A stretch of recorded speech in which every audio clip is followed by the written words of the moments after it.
Ipatutupad na simula ngayong Enero 24 ang General Amnesty para sa interes at multa dulot ng di nabayarang PhilHealth contributions. Kasunod yan ng kautusan ng palasyo. Narito ang balita ni Eva Montero. Na-publish today yung ating policy circular on that, and so that will be effective 15 days after publication. So the implementation date is on January 24.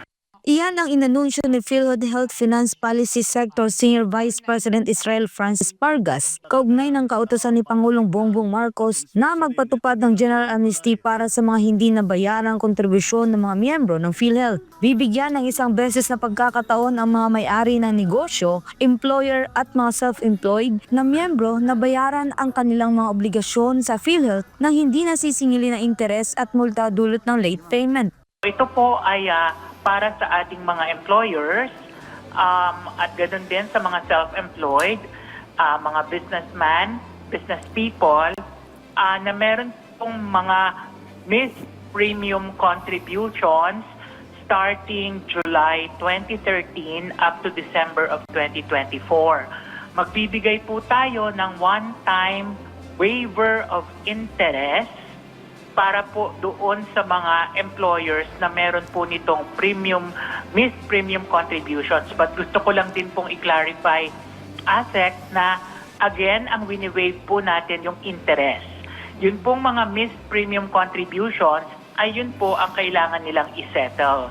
Nilinaw din ni Pargas na kailangang mag-apply sa naturang waiver at kumpletuhin ang mga requirements para rito. Tatagal naman ang one-time waiver hanggang sa matapos ang taong kasalukuyan. Inaasahang maiinabang sa pangkalahatang amnestiya ang humigit kumulang 300,000 employer. For now, ASEC, ang uunahin po natin would be those who are employed.